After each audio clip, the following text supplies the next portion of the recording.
Baiklah, Assalamualaikum warahmatullahi wabarakatuh.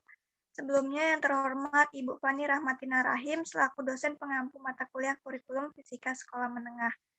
Sebelumnya marilah kita panjatkan puji dan syukur kita kehadirat Allah Subhanahu wa taala yang telah memberikan kita nikmat sehat sehingga kita dapat berkumpul pada Zoom kali ini. Tak lupa salawat berserta salam kita aturkan kepada junjungan Nabi besar Muhammad SAW yang telah membawa kita dari zaman kegelapan menuju zaman yang terang benderang sekarang ini. Baiklah, sebelum memulai presentasi, ada baiknya kita berdoa menurut agama dan kepercayaan masing-masing. Berdoa dimulai.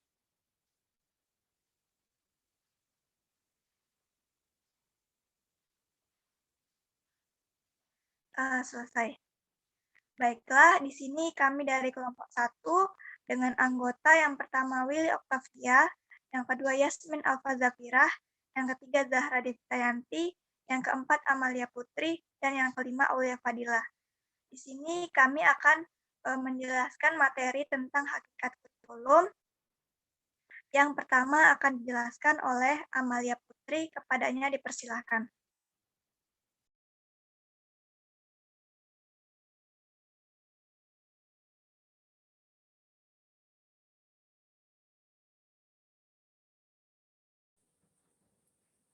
Baiklah, terima kasih kepada moderator. Pada kesempatan kali ini, kami dari kelompok 1 akan membahas mengenai hakikat kurikulum. Yang pertama yaitu pengertian kurikulum. Secara etimologis, kurikulum itu berasal dari bahasa Inggris, atau itu kata kurikulum yang berarti rencana pelajaran. Dan kata kurikulum sendiri berasal dari kata kurere yang berarti berlari cepat, tergesa-gesa, menjelajahi, menjalani, dan berusaha. Dalam Kamus Webster tahun 1857, kurikulum diartikan sebagai rancangan sejumlah mata pelajaran yang harus dikuasai oleh siswa untuk naik kelas atau mendapatkan ijazah dalam sebagai tanda telah selesainya studinya.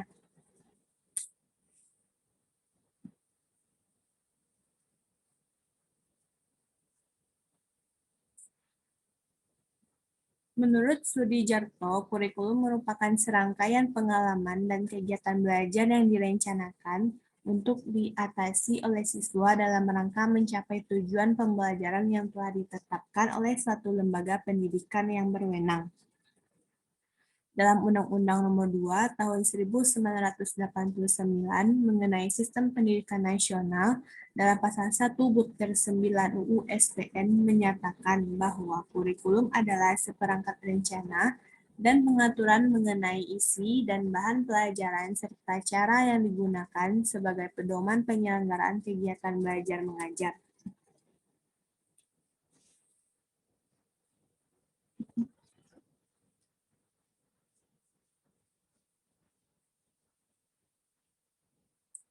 Pengertian kurikulum senantiasa berkembang terus sejalan dengan perkembangan teori dan praktik pendidikan. Dengan beragamnya pendapat ini, pengertian kurikulum secara teoretis kita agak sulit merangkum semua pendapat. Pada saat sekarang, istilah kurikulum memiliki 4 dimensi pengertian.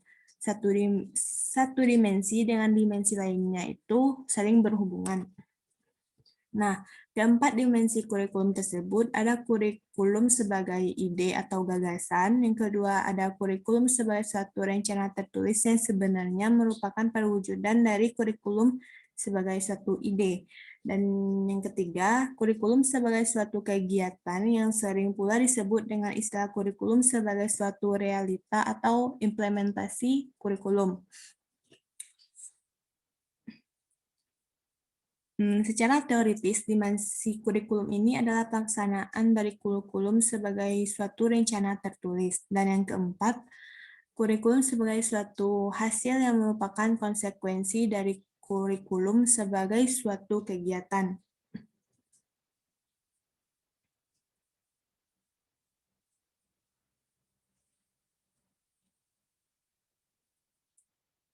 Yang kedua yaitu ciri-ciri kurikulum.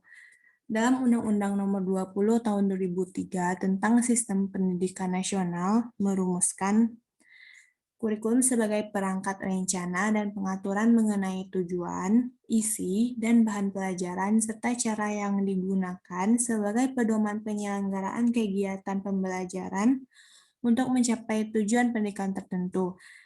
Nah, berdasarkan rumusan tersebut dapat diturunkan beberapa ciri kurikulum antara lain. Yang pertama yaitu kurikulum as subject matter atau kurikulum sebagai kombinasi bahan yang membentuk kerangka isi materi yang akan diajarkan.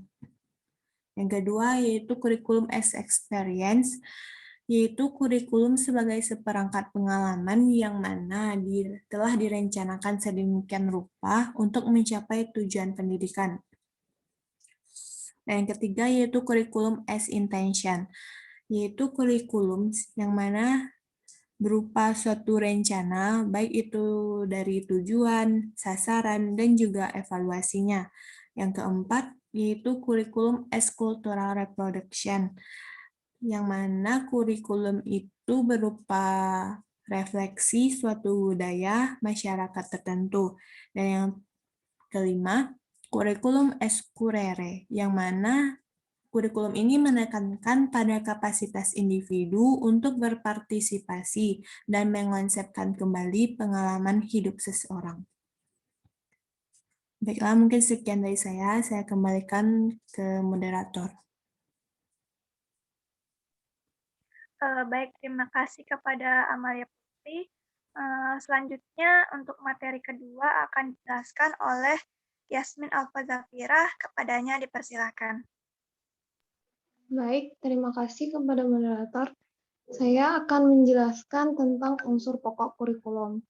Unsur pokok kurikulum ini merupakan suatu penekanan dari pengertian kurikulum, yaitu sejumlah mata pelajaran yang harus dipelajari atau diselesaikan oleh setiap siswa atau anak didik untuk memperoleh ijazah. Dari sinilah kita mendapatkan unsur pokok kurikulumnya.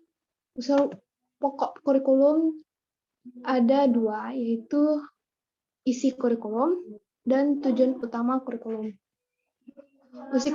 Isi kurikulum ini, yang pertama isi kurikulum adalah mata pelajaran atau subject matter yang diberikan pihak sekolah dan harus ditempuh oleh setiap siswa.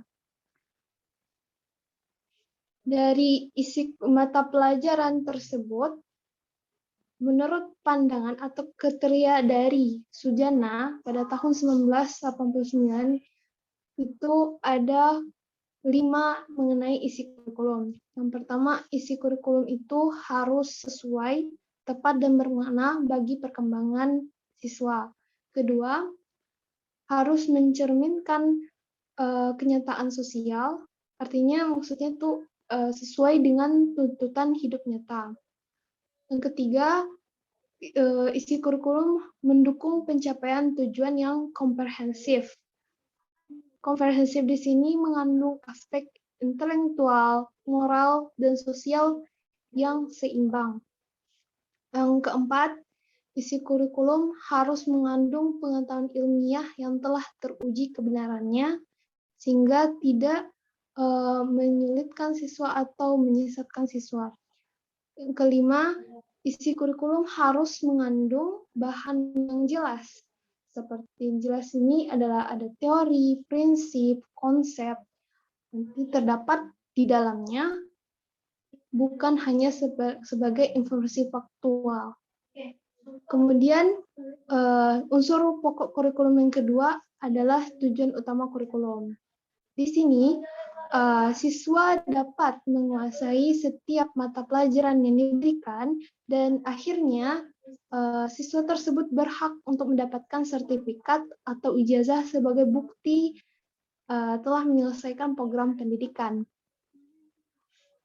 Dari situ dapatlah rumusan tujuan kurikulum atau kompetensi yang diharapkan harus ditetapkan terlebih dahulu sebelum menetapkan komponen seperti materi, metode, dan evaluasi.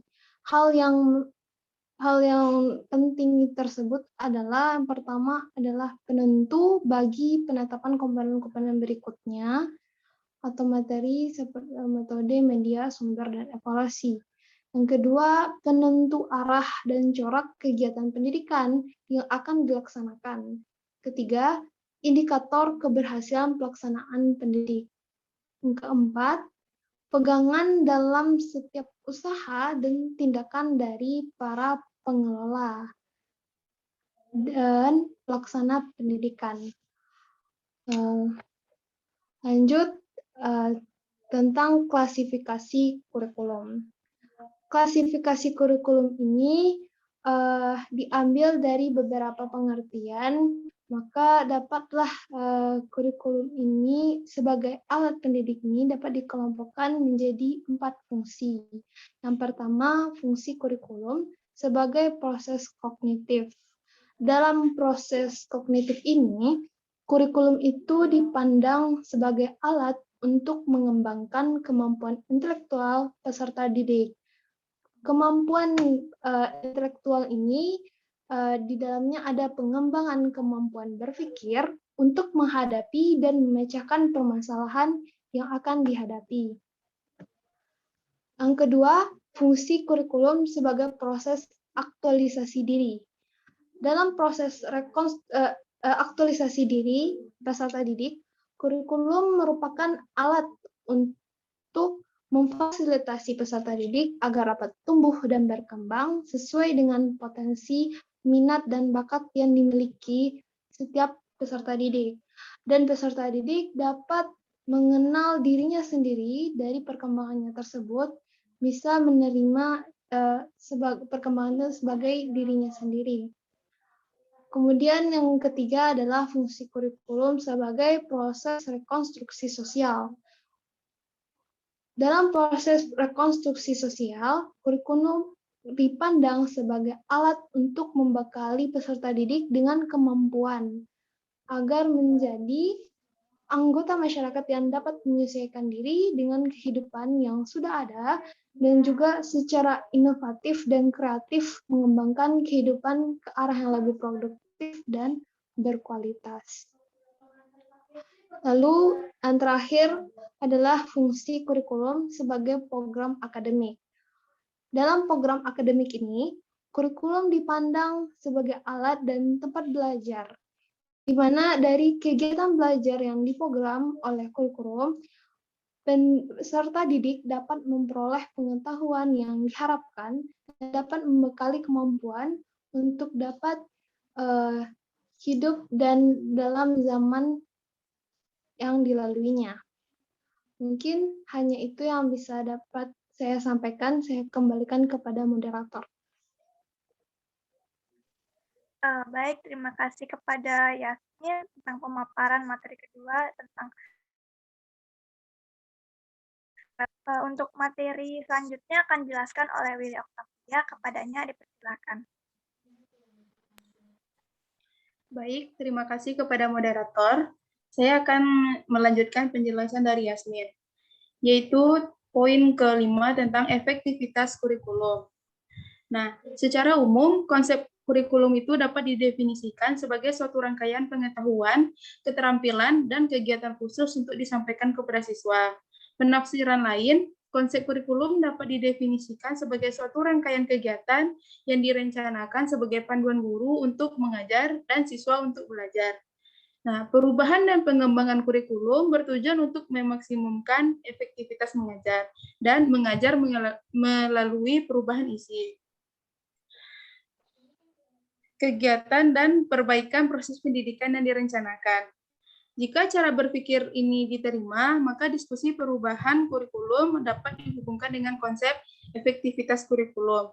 Nah, konsep ini mengandung kritik karena sulit diketahui efektivitas kurikulum bagi guru yang mengajar dan bagi siswa yang belajar. Nah, kritik selanjutnya, apakah faktor lain mampu mengontribusi efektivitas kurikulum? Nah, kurikulum dapat dikatakan efektif jika dapat berinteraksi secara tepat dengan kompetensi guru. Interaksi ini mampu memfasilitasi kinerja guru, membantu siswa dalam mengukur pengalaman belajar yang sesuai dengan kebutuhannya dan memproduksi outcome pendidikan yang diharapkan. Karakteristik awal kurikulum seperti tujuan nasional, isi mata pelajaran, sumber, dan teknologi pendidikan dapat dijadikan dasar sebagai kurikulum sekolah.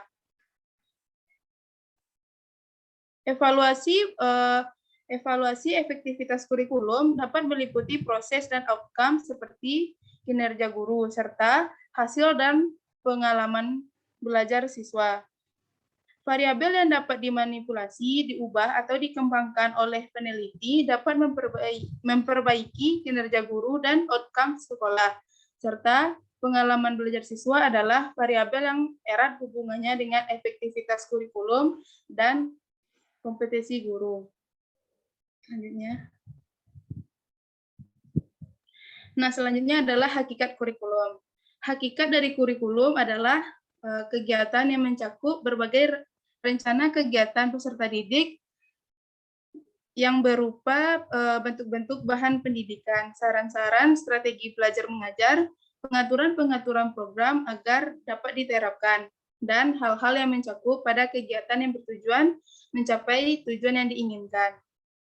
Nah, pengertian yang saya sebutkan sebelumnya adalah pengertian yang dianggap sempit atau sangat sederhana. Jika kita mempelajari buku-buku atau literatur lainnya tentang kurikulum, terutama di negara maju, maka akan ditemukan banyak pengertian yang lebih luas dan beragam. Kurikulum itu tidak terbatas hanya sejumlah mata pelajaran saja, tetapi mencakup pengalaman belajar yang dialami siswa dan mempengaruhi perkembangan pribadinya. Bahkan Harold B. Albert memandang kurikulum itu sebagai semua kegiatan yang diberikan kepada siswa di bawah tanggung jawab sekolah. Kurikulum tidak dibatasi pada kegiatan di dalam kelas saja, tetapi juga kegiatan yang dilakukan oleh siswa di luar kelas.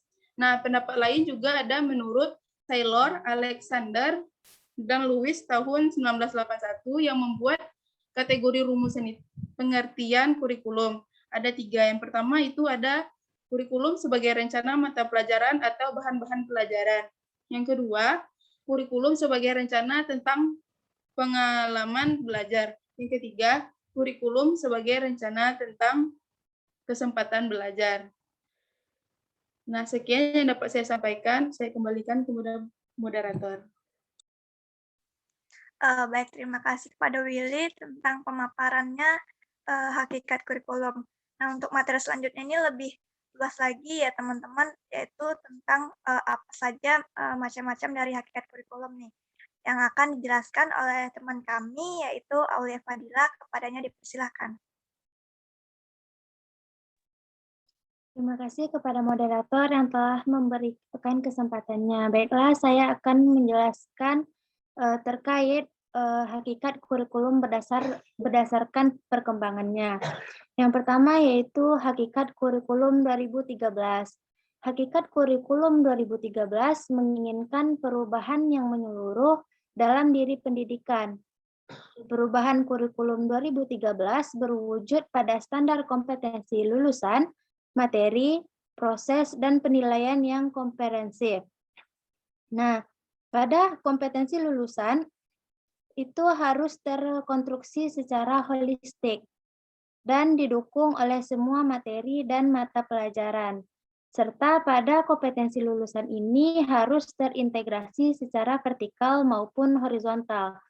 Nah, vertikal di sini maksudnya yaitu berkaitan dengan penyusunan bahan berdasarkan urutan tingkat kesukarannya. Sedangkan horizontal yaitu berkaitan dengan penyusunan dari lingkup isi kurikulum tersebut. Yang kedua yaitu standar materi. Pada standar materi yaitu dikembangkan dengan berbasis kompetensi sehingga memenuhi aspek kesesuaian dan kecukupan. Pada standar materi ini harus mampu mengakomodasi konten lokal, nasional, dan internasional. Selanjutnya yaitu standar proses. Standar proses berorientasi pada karakteristik kompetensi yang bersujud. Maksudnya yaitu harus mencakup 3 hal. Yang pertama yaitu sikap. Sikap menerima, menjalankan, menghargai, serta mengamalkan. Yang kedua yaitu keterampilan. Keterampilan ini dapat dilakukan dengan cara mengamati, menanya, mencoba, menalar, dan menyaji. Pada kompetensi yang ketiga yaitu pengetahuan. Pengetahuan ini di mana harus memahami, menerapkan, menganalisis, serta mengevaluasi. Pada standar proses, yaitu menggunakan pendekatan saintifik, karakteristik, serta karakteristik kompetensi sesuai jenjang. Misalnya pada jenjang SD itu diterapkan pada tematik terpadu, sedangkan di SMP tematik terpadu IPA dan IPS, dan pada SMA itu bisa diterapkan tematik dan mata pelajaran. Yang selanjutnya yaitu standar penilaian yang komprehensif. Nah, pada standar penilaian itu dapat dilakukan dengan berbasis tes ataupun non-tes. Dalam penilaian ini mengukur tingkat berpikir dari rendah hingga tinggi dan proses kerja siswa atau subjek didik. Nah, pada standar penilaian ini, rapor memuat penilaian kuantitatif tentang pengetahuan dan deskripsi kualitatif tentang sikap dan keterampilan kecukupan peserta didik. Next.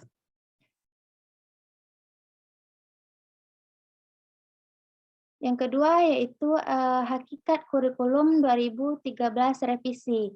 Nah, hakikat dari kurikulum 2013 revisi ini adalah upaya dalam memperbaiki dan menyederhanakan lagi apa yang sudah berlaku di kurikulum 2013 dengan tujuan dapat memperbaiki masalah yang terjadi pada saat berlakunya kurikulum 2013.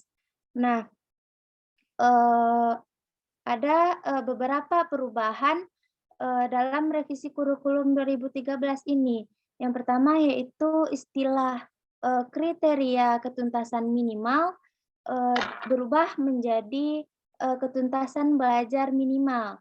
Yang kedua yaitu ada istilah ulangan harian berubah menjadi penilaian harian. Yang ketiga yaitu istilah ujian tengah semester berubah menjadi penilaian tengah semester. Yang keempat, istilah ujian akhir sekolah berubah menjadi penilaian akhir semester. Dan yang terakhir yaitu istilah ujian kenaikan kelas berubah menjadi penilaian akhir tahun. Next. Selanjutnya yaitu hakikat hakikat merdeka belajar. Nah, pada hakikat merdeka belajar ini pengaplikasian kurikulum terdapat dalam pembelajaran yang menyenangkan dan pengembangan inovatif para guru agar output pendidikan menghasilkan kualitas yang lebih baik dan menghasilkan lulusan yang mampu dalam menghafal, menganalisis, menalar, serta memahami terhadap pembelajaran untuk mengembangkan dirinya. Nah, pada kebijakan program ini diluncurkan sebagai salah satu peningkatan wujud kualitas sumber daya manusia di Indonesia, terutama di era revolusi industri 4.0. Nah, kebijakan program ini meliputi 4 pokok kebijakan, yaitu yang pertama yaitu penilaian USBN yang lebih komprehensif. Yang kedua yaitu UN diganti dengan asesmen penilaian. Yang ketiga, RPP lebih dipersingkat lagi menjadi 1 lembar. Dan yang terakhir yaitu diterapkannya zonasi PPDB yang dibuat agar lebih fleksibel lagi. Sekian penjelasan dari saya kembalikan kepada moderator. Baik, terima kasih kepada Aulia Fadila yang sudah menjelaskan kurikulum K13, K13 revisi, juga kurikulum Merdeka Belajar. Nah, untuk hakikat kurikulum yang terakhir nih, yaitu adalah kurikulum khusus. Nah, kurikulum khusus ini yang sedang kita gunakan sekarang itu karena keadaan pandemi yang mengharuskan kita untuk menggunakan kurikulum khusus. Selanjutnya, Kementerian Pendidikan dan Kebudayaan atau Kemendikbud juga telah menerbitkan Keputusan Menteri Pendidikan dan Kebudayaan Republik Indonesia nomor 719-P-2020 tentang pedoman pelaksanaan kurikulum pada satuan pendidikan dalam kondisi khusus. Nah, satuan pendidikan dalam kondisi khusus dapat menggunakan kurikulum yang sesuai dengan kebutuhan pembelajaran peserta didik. Selanjutnya, kurikulum darurat ini juga atau dalam kondisi khusus disiapkan oleh Kemendikbud yang merupakan penyederhanaan dari kurikulum nasional. Nah, pada kurikulum tersebut dilakukan pengurangan kompetensi dasar untuk setiap mata pelajaran, sehingga guru dan siswa dapat berfokus pada kompetensi esensial dan kompetensi prasyarat untuk kelanjutan pembelajaran di tingkat selanjutnya. Nah, jadi tujuan dari kurikulum khusus ini yaitu untuk memberikan fleksibilitas bagi satuan pendidikan untuk menentukan kurikulum yang sesuai dengan kebutuhan pembelajaran peserta didik, di mana sebuah jenjang pada setiap satuan pendidikan pada kondisi khusus dalam pelaksanaan pembelajaran dapat dilakukan dengan 3 alternatif. Yang pertama itu adalah tetap mengacu pada kurikulum nasional, yang kedua menggunakan kurikulum pada kondisi khusus, dan yang ketiga melakukan penyederhanaan kurikulum secara mandiri. Nah, terkait keputusan Kementerian tentang penyederhanaan kurikulum, ada beberapa keputusan dari Menteri tersebut, di mana satuan pendidikan pada PAUD, pendidikan dasar, sekolah menengah pertama, menengah atas, itu berada dalam wilayah kondisi khusus oleh pemerintah dapat melaksanakan kurikulum yang sesuai dengan kebutuhan dari peserta didik. Selanjutnya, pelaksanaan kurikulum ini harus dikhususkan dengan memperhatikan kondisi usia di mana tahap perkembangan siswa. Selanjutnya juga kurikulum khusus ini juga harus memperhatikan pembelajaran dalam kondisi khusus yang dilaksanakan dengan menggunakan strategi yang sesuai dengan kondisi peserta didik, satuan pendidikan, dan daerah, serta memenuhi prinsip pembelajaran. Selanjutnya, keputusan tentang penyederhanaan kurikulum ini juga dilakukan sampai akhir tahun ajaran. Namun, kurikulum ini tetap berlaku walaupun kondisi khusus sudah berakhir. Selanjutnya, ketentuan pemenuhan beban kerja minimal 24 jam tatap muka dalam 1 minggu tidak lagi dibebankan untuk pendidik saat kondisi khusus. Nah, itu tadi kan kebijakan untuk jenjang pendidikan PAUD, SD, SMP, dan SMA. Nah, lalu bagaimana untuk kebijakan bagi perguruan tinggi? Nah, jadi hingga saat ini belum ada kebijakan mengenai kurikulum darurat pandemi bagi jenjang perguruan tinggi. Nah, dengan begitu perguruan tinggi di seluruh zona wajib melaksanakan pembelajaran secara daring, baik itu teori dilakukan secara daring maupun praktikumnya juga diupayakan dilakukan secara daring. Nah, mengikuti hal tersebut, setiap aktivitas pembelajaran praktik yang berlangsung di kawasan kampus pun juga harus memenuhi protokol kesehatan dan memenuhi keamanan COVID-19. Nah, berdasarkan kebijakan Direktur Jenderal Pendidikan, terdapat beberapa kegiatan yang tidak dapat digantikan dengan pembelajaran daring, yaitu seperti penelitian di lab, untuk skripsi, tesis, dan disertasi. Selanjutnya untuk tugas laboratorium seperti praktikum, studio bengkel, dan kegiatan akademis lainnya. Nah, tentunya dari penggunaan kurikulum khusus ini banyak sekali persoalan yang dialami siswa maupun orang tua dan guru untuk melakukan pembelajaran secara daring nih. Sehingga Bapak Menteri kita, Bapak Nadiem Makarim itu mengimplementasikan 2 kebijakan baru untuk kurikulum khusus ini. Yang pertama, perluasan pembelajaran tatap muka untuk zona kuning, di mana pelaksanaan pembelajaran tatap muka diperbolehkan untuk semua jenjang yang berada di zona hijau dan zona kuning. pembelajaran tatap muka diperbolehkan di zona hijau dan kuning asalkan mendapat persetujuan dari Satgas atau gugus tugas masing-masing daerah. Nah, sedangkan untuk zona hijau dan kuning, sekolah tidak dapat melakukan pembelajaran tatap muka tanpa persetujuan pemerintah daerah setempat. Nah, untuk kebijakan yang kedua ini adalah penggunaan kurikulum darurat dalam kondisi khusus. Nah, di mana sekolah ini diberikan fleksibilitas untuk memilih kurikulum yang sesuai dengan kebutuhan pembelajaran siswa. Nah, dalam kaitan ini, satuan pendidikan atau sekolah dapat memilih salah satu dari 3 opsi pelaksanaan kurikulum, yakni tetap menggunakan kurikulum 2013. Yang kedua, menggunakan kurikulum darurat. Yang ketiga, melakukan penyederhanaan kurikulum secara mandiri. Nah, untuk ketentuan kurikulum darurat ini, pelaksanaannya ini dilakukan pada tahun ajar 2020 dan 2021 yang diberlakukan walaupun kondisi khusus ini sudah berakhir. Kurikulum darurat ini merupakan penyederhanaan kompetensi dasar yang mengacu pada kurikulum 2013 atau K13. Jadi, pada kurikulum darurat ini ada pengurangan kompetensi dasar untuk setiap mata pelajaran dan berfokus pada kompetensi esensial dan kompetensi prasyarat. Nah, kurikulum darurat adalah pembelajaran spesifik yang bisa dilakukan di rumah untuk jenjang PAUD, SD, SMP, maupun SMA. Nah, meskipun demikian, sekolah juga tidak wajib untuk mengikuti kurikulum darurat, sehingga kurikulum darurat ini hanya bagi yang membutuhkan metode pembelajaran dari kurikulum 2013 yang lebih sederhana saja. Sehingga daripada kompetensi tidak tercapai dan tidak fokus, maka kurikulum penyederhanaan kurikulum ini bisa menjadi pilihan. Nah, selanjutnya dari banyaknya masalah tentang kurikulum khusus ini, tentunya juga ada manfaat yang berdampak pada guru, baik siswa, juga bagi orang tua. Nah, untuk seorang guru ini adalah tersedianya acuan kurikulum yang sederhana. Karena dengan dilakukan penyederhanaan kurikulum, maka kompetensi dasar yang dicapai pun juga akan semakin berkurang.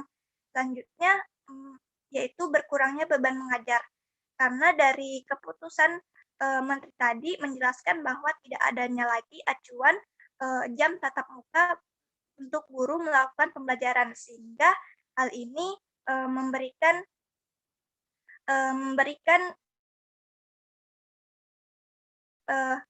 mengurangi beban seorang guru. Selanjutnya, guru itu juga dapat berfokus pada pendidikan dan pembelajaran esensial dan kontekstual. Selanjutnya, dampak bagi siswa yaitu siswa tidak dibebani tuntutan menuntaskan seluruh capaian kurikulum dan dapat berfokus pada pendidikan dan pembelajaran yang esensial dan kontekstual. Sehingga siswa ini tidak perlu mencapai seluruh kompetensi dasar untuk naik kelas atau kelulusan karena ada aspek lain dalam penilaiannya. Selanjutnya ini berdampak bagi orang tua karena pembelajaran daring ini melibatkan orang tua dalam pembelajaran, di mana dengan adanya penyederhanaan kurikulum, maka orang tua ini akan mengalami kemudahan untuk mendamping anaknya dalam melaksanakan pembelajaran. Baiklah, mungkin itu tadi beberapa masalah juga manfaat juga dari kurikulum khusus ini. Mungkin itu saja yang bisa kelompok kami sampaikan, mulai dari kurikulum K13, K13 revisi, kurikulum Merdeka Belajar, juga kurikulum khusus. Semoga dapat bermanfaat untuk teman-teman sekalian. Kami dari kelompok 1 izin mengundurkan diri. Kami akhiri. Wassalamualaikum warahmatullahi wabarakatuh. Waalaikumsalam warahmatullahi wabarakatuh.